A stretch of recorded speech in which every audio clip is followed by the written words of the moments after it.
যখনই অ্যাটাকিং মোডে খেলা হবে, যেটা আমরা সবচেয়ে বেশি উপভোগ করি, সেই খেলাটা কিন্তু আসলে সবসময় ব্রাজিল ভালো উপহার দিয়েছে এবং আমাকেও সবসময় ব্রাজিলের ফরওয়ার্ডই মুগ্ধ করেছে। আমাদের দল শেষ একটা বিশ্বকাপ মেসির হাতে তুলে দিতে চায়। বড় দল বলতে কিছুই নাই, ফুটবল হলো 90 মিনিটের এবং গোলের খেলা।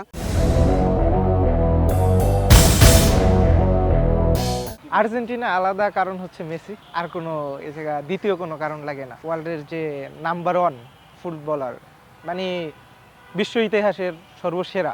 প্লেয়ারদের নিয়ে অথবা লাইন আপ নিয়ে যদি চিন্তা করি, তাহলে দেখা যায় যে একটা মোটামুটি অ্যাভারেজের চেয়ে একটু ভালো টিম নিয়ে ব্রাজিল এগিয়ে যাচ্ছে। আমি একজন আর্জেন্টিনার সাপোর্টার হিসেবে আমি আবারও প্রত্যাশা করছি যে এবারও আমরা ইনশাল্লাহ কাপ নিব, কারণ আমাদের দল শেষ একটা বিশ্বকাপ মেসির হাতে তুলে দিতে চায় এবং মেসি শান্তিতে যেন আমাদের দল থেকে বিদায় নিতে পারে এবং খুব শান্তভাবে যেন দল থেকে প্রস্থান নিতে পারে।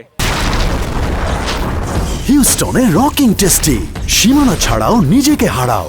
আমাকে সবসময় ব্রাজিলের ফরওয়ার্ডই মুগ্ধ করেছে। আমরা সবসময় দেখেছি ব্রাজিলের ফরওয়ার্ড সবসময় ভালো ছিল, ভালো লাইন আপ নিয়ে তারা গিয়েছে। আমরা এখন নেইমার থেকে শুরু করে একটা সময়ের কাকা থেকে শুরু করে বিভিন্ন ধরনের স্টার প্লেয়ার কিন্তু আমরা ব্রাজিলে পেয়েছি। তারা সবসময়ই হয় মিডফিল্ডে না হয় ফরওয়ার্ডে সবসময় ভালো করে। এবারেও আমরা ব্রাজিলের যে ফরওয়ার্ড দেখেছি, ভিনিসিয়াস জুনিয়র থেকে শুরু করে কিংবা রাফিনা থেকে শুরু করে কিংবা নেইমার জুনিয়র থেকে শুরু করে যারা আছে ফরওয়ার্ডে, কিন্তু আমাদের অনেক ভালো ভালো স্টার প্লেয়ার্স আছে। যার কারণে আমি মনে করি যে ফরওয়ার্ডে, অর্থাৎ যখনই অ্যাটাকিং মোডে খেলা হবে, যেটা আমরা সবচেয়ে বেশি উপভোগ করি, সেই খেলাটা কিন্তু আসলে সবসময় ব্রাজিল ভালো উপহার দিয়েছে এবং আমাকেও সবসময় ব্রাজিলের ফরওয়ার্ডই মুগ্ধ করেছে। মেসির পায়ের যে জাদু, সে জাদু তো ফুরাচ্ছে না। মেসি এখন যদি একটু অনুশীলনের দিকেও তাকাই, মেসি আরও বেশি তরুণ হয়ে উঠছে এবং মেসির যে দৃঢ় প্রত্যাশা এবং তার যে প্র্যাকটিস এবং পায়ের যে জাদু, সেটা সবসময় দেখা যাচ্ছে।